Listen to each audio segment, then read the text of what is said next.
আমাদের দেশের জন্য যারা আত্মবলিদান দিয়েছে তাদের প্রতি আমার সশ্রদ্ধ প্রণাম জানাই।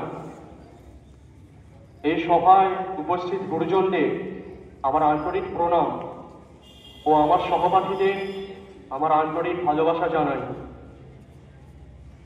আমি অর্য ভট্টাচার্য, নবগ্রাম বিদ্যাপীঠের একাদশ শ্রেণীর ছাত্র। ভারতের স্বাধীনতা সংগ্রামীদের কথা মাথায় রেখে এবং ভারতের স্বাধীনতা সম্পর্কে একটি বিষয়ে আলোকপাত করতে চাই। 1947 খ্রিস্টাব্দে 15ই আগস্ট ভারত ইংরেজদের তথা ব্রিটিশদের হাত থেকে স্বাধীনতা লাভ করে। এই যে স্বাধীনতা, এই স্বাধীনতা শব্দের অর্থ কি? এই স্বাধীনতা শব্দের অর্থ নিজের অধীনে থাকা, অন্যদের অধীনে থাকা নয়, যার অপর নাম পরাধীনতা। কিন্তু আমাদের মনে রাখতে হবে, এই পরাধীনতা কিন্তু আমরা নিজেরাই ডেকে এনেছিলাম। কেন ডেকে এনেছিলাম? এই প্রশ্নের উত্তর খুঁজতে গেলে আমাদের প্রায় 2000 থেকে 1000 বছর পিছিয়ে আসতে হবে। প্রাচীন যুগে ভারতের সভ্যতা ও সংস্কৃতির উন্নতি তখন একেবারে চরম শিখরে আরোহণ করেছিল।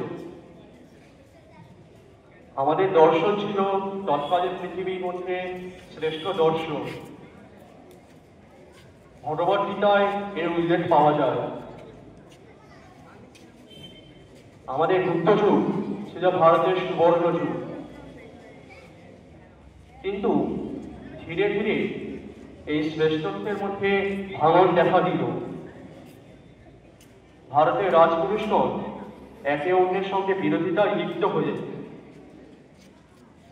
নিজেদের ক্ষুদ্রতম স্বার্থের জন্য তারা এক অন্যান্য ধর্মাবলম্বী এবং অন্যান্য সংস্কৃতি মনস্ক এক উপজাতি, যার নাম মুসলিম জাতি, তারই এক রাজাকে এই ভারতে ডেকে আনল। এই ভারতের ঐক্যহীনতার সুযোগ নিয়ে মুসলিমরা আমাদের ভারত আক্রমণ করল। মুসলিমদের সাথে লড়াইয়ে হিন্দুরা পরাজিত হয়ে পরাজয়ের গ্লানি আমাদের ভারাক্রান্ত করল। কিন্তু শত উৎপীড়ন, নিপীড়ন, নির্যাতন সত্ত্বেও আমাদের সংস্কৃতি, আমাদের ধর্ম, আমাদের ঐতিহ্য, আমাদের দর্শন টিকে রইল। আমরা কোনোদিন পারিনি আমাদের প্রাচীন ঐতিহ্যের মহিমার কথা ভুলে যেতে, চাইও নি। মুসলিম শাসনের প্রতিষ্ঠা প্রায় 500 বছর পরে আবার আমরা নিজেদের স্বার্থের জন্য ইউরোপীয় বিদেশি শক্তিদের মধ্যে সর্বশ্রেষ্ঠ শক্তি তথা ইংরেজদের এই ভারতে ডেকে আনলাম।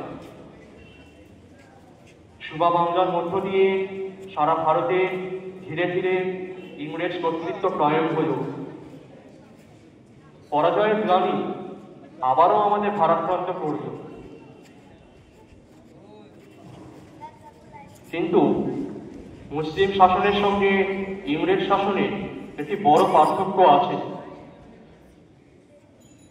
মুসলমানগণ চেয়েছিলেন এই হিন্দুস্তানে নিজেদের ধর্ম ও শাসন প্রতিষ্ঠা করতে, কিন্তু ইংরেজগণ তা চাইলেও তারা এটাও চেয়েছিল যে আমাদের ভারতীয়দের সনাতন এবং শাশ্বত ধর্ম, ঐতিহ্য, এই কথাটা ভুলে গিয়ে, এই কাহিনী ভুলে গিয়ে নিজেদের পাশ্চাত্য ধ্যান ধারণা, চিন্তা আমাদের এই দেশে আরোপ করতে। দুর্ভাগ্যবশত তাদের দ্বারা অঙ্কুরিত এই পাশ্চাত্য সভ্যতার বীজ বৃক্ষের রূপ ধারণ করে আমাদের মনে গেঁথে বসেছে। আমরা প্রতি মুহূর্তে পাশ্চাত্য ধ্যান ধারণার প্রতি আকৃষ্ট হচ্ছি। কিন্তু এই পাশ্চাত্য ধর্মটি খারাপ? নিশ্চয়ই না। আমাদের উচিত এই পাশ্চাত্য ধ্যান ধারণা এবং সংস্কৃতি ভালো দিকগুলির সঙ্গে সঙ্গে আমাদের প্রাচীন ভারতীয় সনাতন এবং শাশ্বত দর্শন ও সংস্কৃতিকে মধ্যে মেলবন্ধন ঘটিয়ে সমন্বয় সাধন করা। আমাদের প্রাচীন ঐতিহ্যের মহিমা যে সারা বিশ্বের মানুষের কাছে পৌঁছে দেওয়ার যে ক্ষেত্র প্রস্তুত করে দিয়েছিলেন রাজা রামমোহন রায়, স্বামী বিবেকানন্দ, মহাত্মা গান্ধী, নেতাজি সুভাষচন্দ্র বসু প্রমুখেরা, আমাদের এবং আমাদের ভবিষ্যৎ প্রজন্মদের তাদের এই প্রচেষ্টা চালিয়ে যেতে হবে। তবেই ধীরে ধীরে ভারত তা প্রাচীন যুগে শ্রেষ্ঠত্বের আসল ফিরে পাবে এবং আমাদের স্বাধীনতা লাভ জয়যাত্রা সম্পূর্ণ হবে। নমস্কার। ধন্যবাদ।